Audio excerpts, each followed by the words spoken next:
Today on Locked On Rockies, is there more smoke to the Luis Arráez free agent signing rumors? Or is it just kind of more, hey, this player's good in this area, the Rockies were bad in this area? It's a match made in heaven.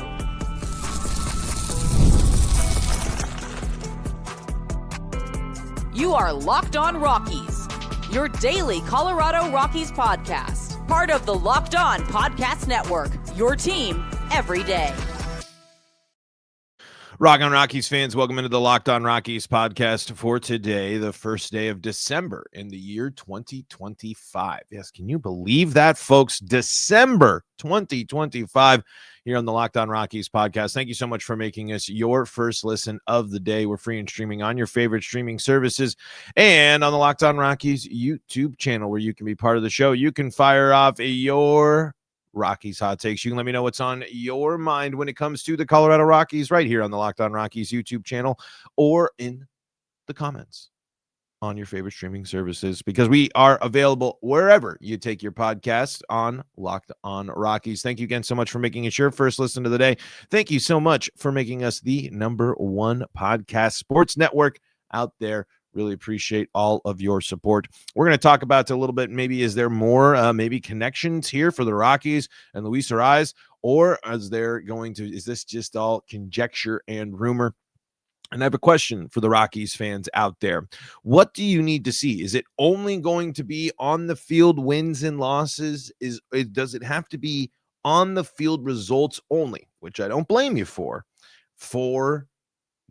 believing that things will be different for the Rockies? Plus, as Purple Rose ranking the Rockies series has continued, I was really shocked to see how far Brenton Doyle fell this year. So we'll talk a little bit about that and just kind of paint the picture, because I think it's going to be a bigger topic of conversation here, especially with the GM meetings here, is Brenton Doyle and how, I mean, is he going to be on the team? Is he going to be on the squad? What's that going to look like for the Rockies and more? We're going to do that all on today's episode of Locked On Rockies. Before we go any further, got to let you know that today's episode is brought to you by Gametime. Download the Gametime app, create an account, and use code LOCKEDONMLB for $20 off your first purchase. Yes, that's code LOCKEDONMLB for $20 off your first purchase. So I wanted to dive into this little nugget here. And again, I'm not seeing this as like, whoa, this piece from Mark Feinsand means that this automatically means the Rockies are connected to Luis Arráez.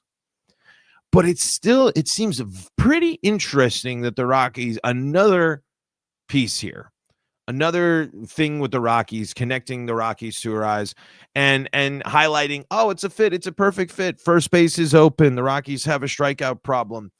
And I just wonder, is this a case of these reporters needing some stuff to fill for the offseason? Or is this something that the Rockies are going to look at as a serious profile here? Because it continues to go back and the on paper part of the argument certainly is convincing. But overall, in the big picture, I don't know about that. There's a lot of factors here, but let's read from Mark's piece here, which is a free agent match for every team. This is on MLB.com.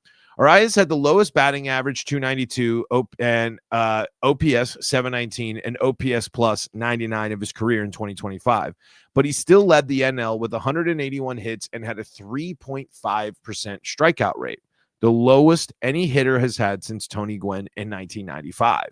The Rockies had the highest strikeout rate and lowest OPS of any team in the majors, not to mention an opening at first base. And this is crazy too. Quirky stat. Luis Arráez has never struck out in 53 career plate appearances at Coors Field.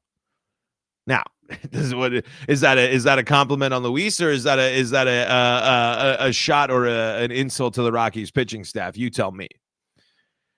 But when you kind of see these things, and when you keep seeing these kind of things, every time I want to just balk and say no and say and shut this down immediately.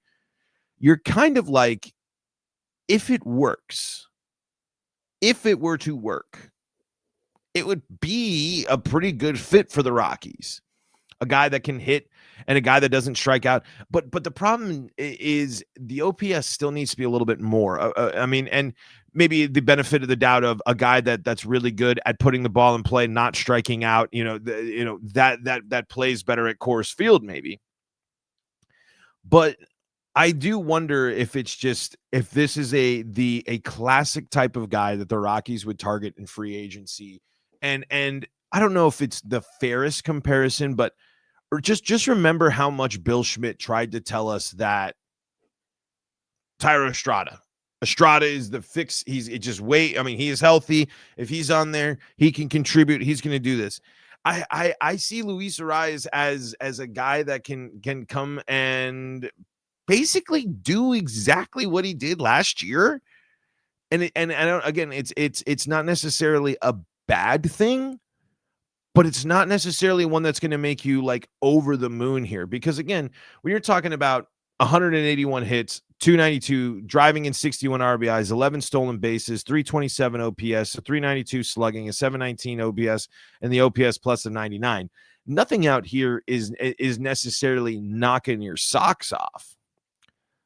But Luis Arraez's 1.2 WAR, let me just get this compared here so I make sure that I have this right.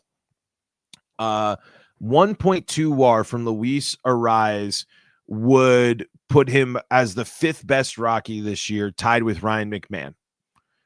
1.2 WAR is better than Jordan Beck's year, Ezekiel Tovar's year. I'm trying. Most of these other here, in the top 12 players on Baseball Reference were pitchers, but better than Blaine Crim's year. But the only position player to have, basically the only position player that rises 1.2 WAR wouldn't match or wouldn't beat would be Hunter Goodman's, especially when you're considering that Ryan McMahon, spent half of his season or roughly half of his season, not exactly half, but in New York as well. This is not a full season for the Rockies here. So adding Arraez in would technically be an improvement, and it should be an improvement that you should be able to get on an affordable deal. But I ask you, the Rockies fan, if they do make that move, is it a needle mover for you? Because this is a name that has some buzz around it, right? This is a name that teams are certainly going to be interested in, and teams are trying to crack the code of a complicated and interesting player here. And certainly he could fit for the Rockies. One of the big questions about him is his ability, his really bad defense there. If you shove him at first base, is it going to be all that bad? Especially when you're talking about the Rockies and their and the performance that they were getting from their first baseman here. And when you're looking at the amount of innings played at first base for Arraez, it wasn't necessarily where he was the worst. He had nearly 1,000 fielding percentage. He only had one error at first base. He played a ton of it for the Padres last season. It's just not going to be a strength and not going to be a game-changing thing. But if he's playing first base specifically, that could open the door, especially when you're thinking of what does that profile look like at altitude? What does that look like for the Rockies in terms of, can they unlock something different here? And is he still going to be able to perform like that? Because the worst thing that you could do really in terms of not the worst, I shouldn't say the worst. The worst thing that could happen in this situation is you bring Arraez in, especially on something that's like a multi-year deal where you're talking about like a 3-year deal or something like that. And it's just fine.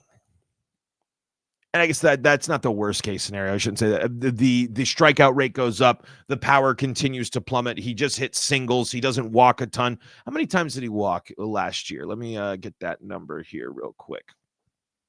34 walks there. So again, not necessarily something that he's dominating at here. But you're talking about a guy whose batting average has only dipped under 300 3 times in his career.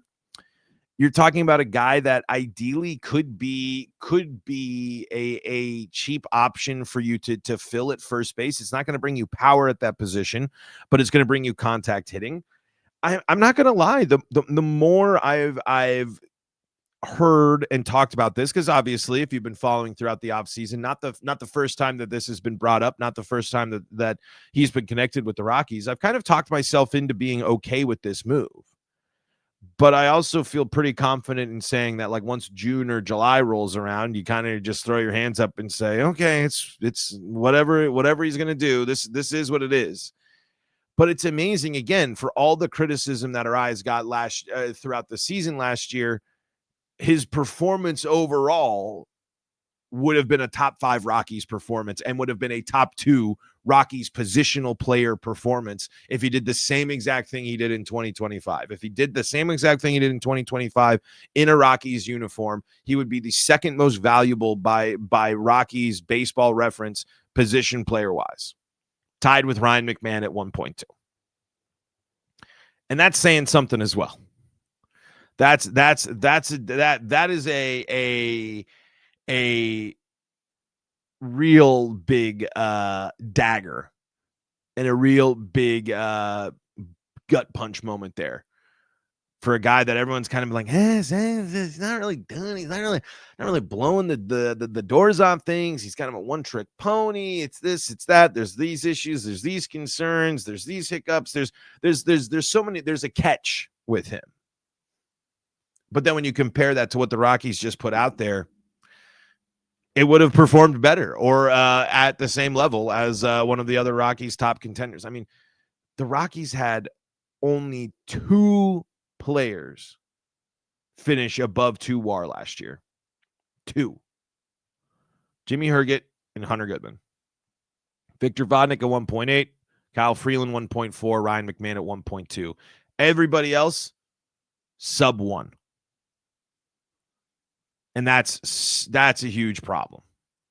That just highlights the issues and the talent the talent issues that the Rockies are facing on this roster. So, as there continues to be a little bit more connection here, are you interested in this move? Are you intrigued by this possible move? Let me know in the Locked On Rockies YouTube comment section on segment number 2. Coming up in segment number 2.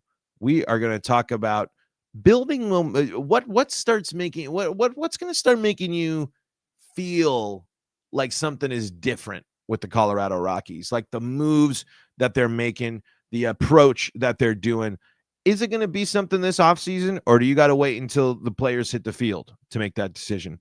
Let's talk about that coming up next on today's episode of Locked On Rockies. Before we do that, though, got to tell you about the folks that help make this show possible, and that includes FanDuel. NFL Sundays move fast. Well, I don't necessarily know if the Broncos' last game there against the Commanders moved all that fast. One big play, and suddenly everything feels different. Well, boy, howdy. Was that not the case against the Commanders there with the overtime, with the back and forth second half, with the Broncos offense being up and down, hot and cold. That's what makes live betting with FanDuel so exciting. You're not just watching the game, you're reacting to it in real time. With FanDuel, you can place bets as the action unfolds. Every drive, every momentum swing, every highlight moment. That means, hey, if you were feeling good about RJ Harvey there, or if you're feeling positive about the Broncos and their ability to continue to dominate the fourth quarter, well, why not see what all the FanDuel live betting action has for you? Live betting is best when the game starts to shift, how a receiver gets hot, a defense tightens up, or the momentum flips after a turnover. FanDuel lets you jump into the moment. They got live spreads and money lines that adjust instantly. Player props update as guys heat up, and you can bet next touchdown scores, drive results, totals, and more. It keeps you locked into every snap, every drive, every possibility. So if you want to be right in the middle of the action this season, visit FanDuel.com. That's FanDuel.com. And place your NFL live bets all season long. FanDuel, the game moves fast, and so can you. We are also brought to you by Doer, my favorite new jeans. These jeans are perfect for a guy like me when you're talking about I don't love just straight traditional denim. It's a little stiff.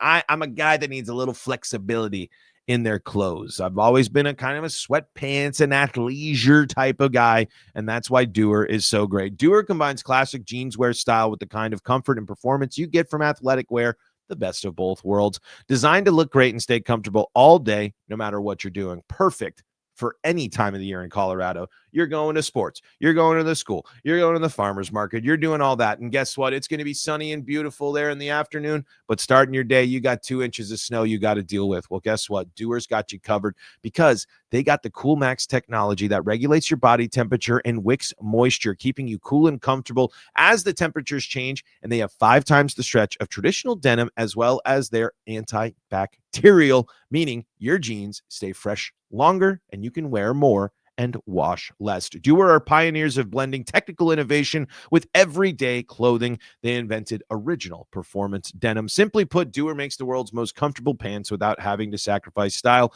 And you can check out Doer in store right here in Denver. It's at 2621 Laramie Street. Pick up a pair for yourself or as an amazing holiday gift. Mention my promo code LOCKEDONDenver in store to get 15% off your first order, or check them out online at shopduer.com/LockedOnDenver for 15% off. That's shopduer.com/LockedOnDenver. Locked on Rockies here, back with you for segment number 2 of today's episode, December 1st. Holy cow. Holiday season is here. Hope you all are enjoying the early parts of the holiday season. Hope everything is going well, especially after probably the first of many busy weeks and weekends with Thanksgiving underway there. And hey, I know we had you prepped. We had you prepared here on the Locked on Rockies podcast. If any of you had the tough conversations, the difficult conversations about the Colorado Rockies around the dinner table on Thanksgiving, well, let us know in the Locked on Rockies YouTube comment section. So one of the things I kind of wanted to continue the conversation, because I think this is on the minds of a lot of Rockies fans right now, especially as I'm last week we've been kind of really dove into the Warren Schaefer hiring, dove into some of the moves the Rockies are making, dove into just kind of some of the philosophy stuff here as we continue to look at players. But this is such an interesting point here where the Rockies could be ushering in change, ushering in something different. And I'm my question that I want to bring up to you, and I don't necessarily specifically have the one thing I can point to answer this question for myself, but I can give some examples, and I will here in a second. But for you, what is the sign? What is the signal? What is going to quell a little bit of the doubts in your mind? Is it something that can happen this offseason? Is it something that has to happen through the battles through spring training and the creation of the opening day roster and where the Rockies end up there? Or is it solely just based on you'll believe it when you see it when it comes to the performance of the team when the real games start?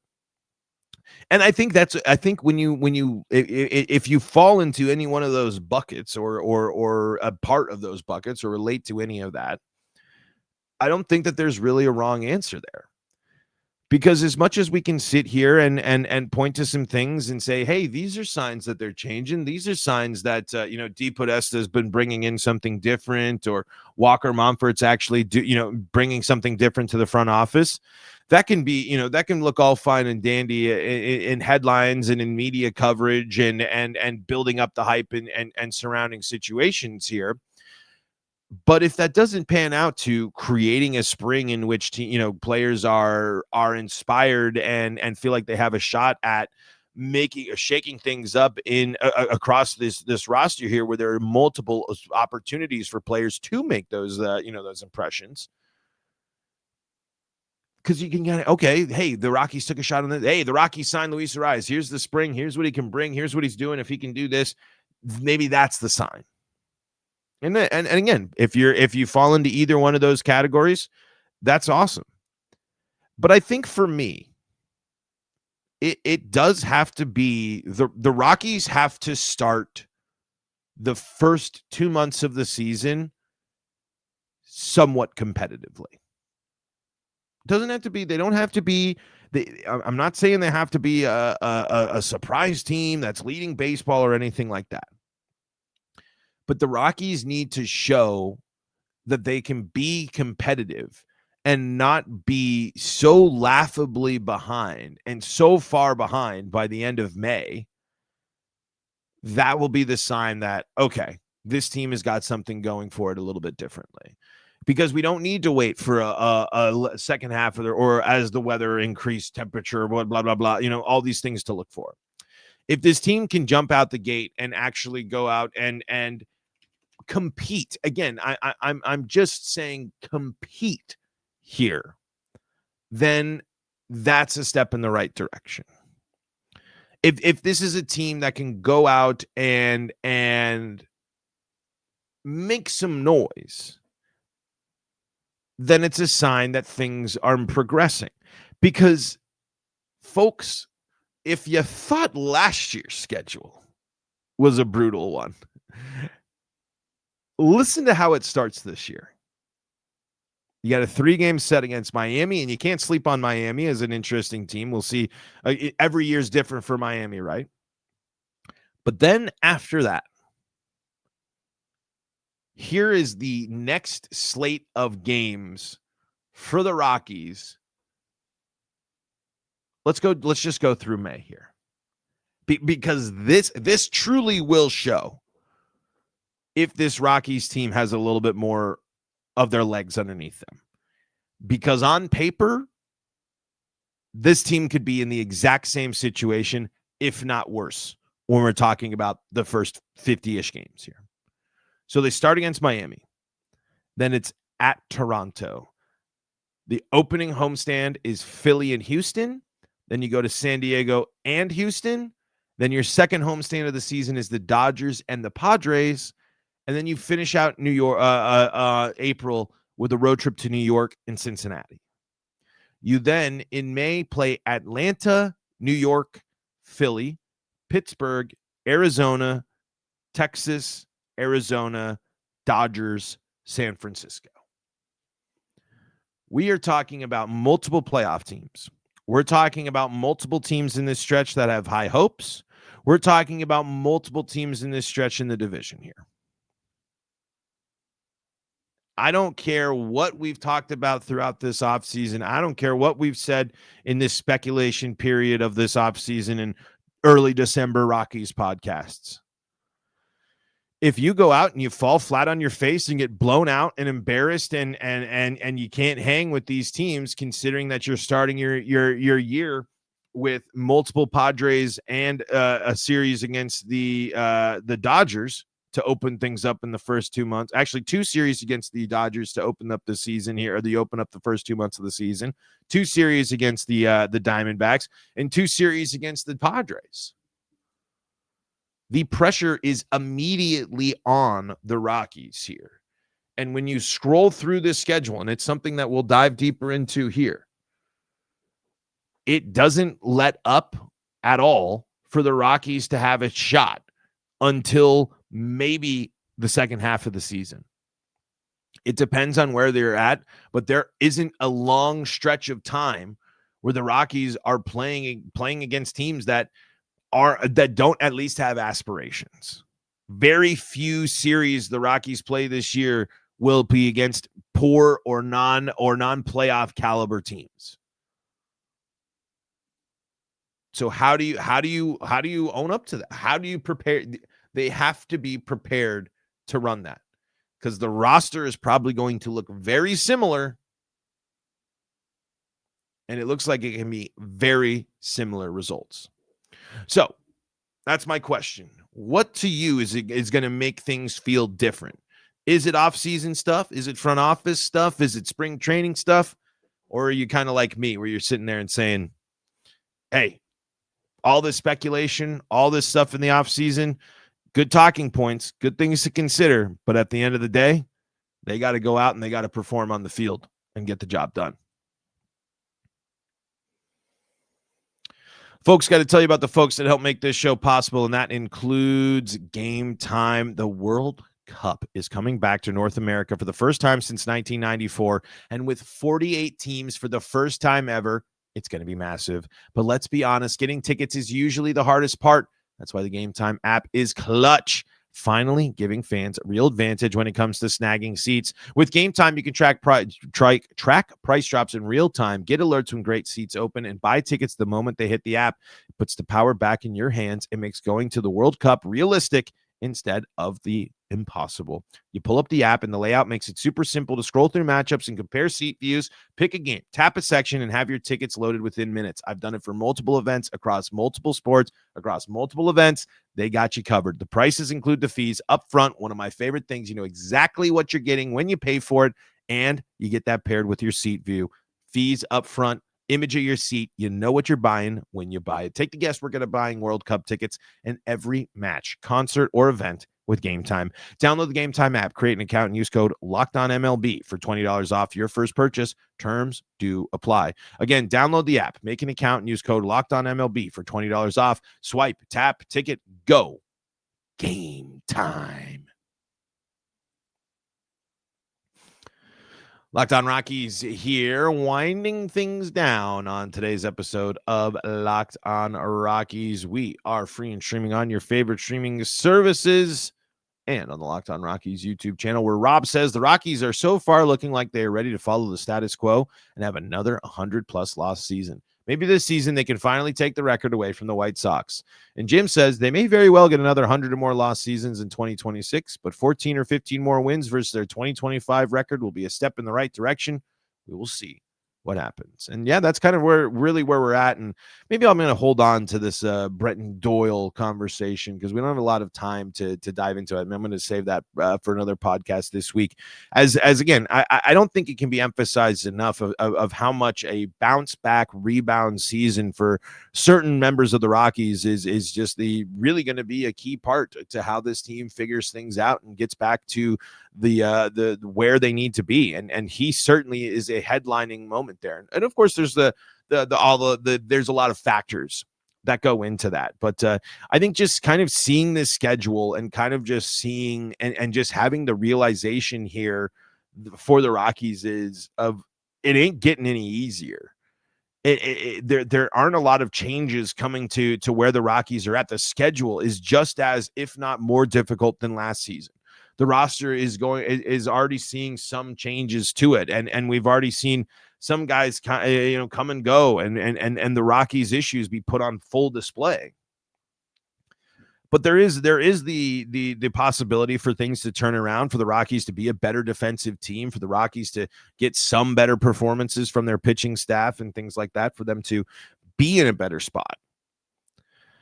But I think that's just kind of the thing I was thinking about a lot going into this week and reflecting on last week and kind of just the November slate of shows in general, just talking about, what if that, or are they going to do this? Can we buy into this philosophy? Are since these guys are in this position, does that mean this is going to happen?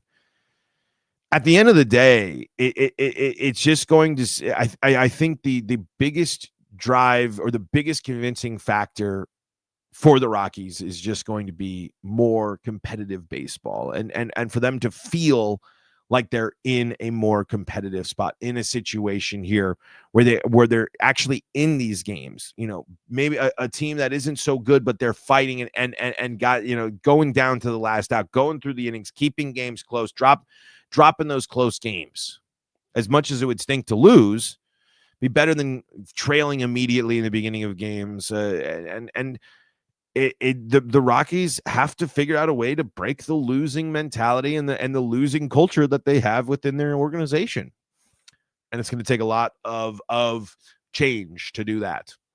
But like I said in segment number 2, let me know what are the signs that you're looking for to start buying into and believing that change is coming to the Colorado Rockies. Folks, that's going to do it for today's episode of Locked On Rockies. Thank you so much for making us your first listen of the day. For your second listen of the day, go check out Locked On MLB and Locked On MLB Game Night. Plus, we got you covered with all sorts of Colorado sports action. Locked On Broncos, Avalanche, Nuggets, and Buffs, all free and streaming on your favorite streaming services. Until next time, I'm Paul Holden saying so long from the Locked On Rockies podcast.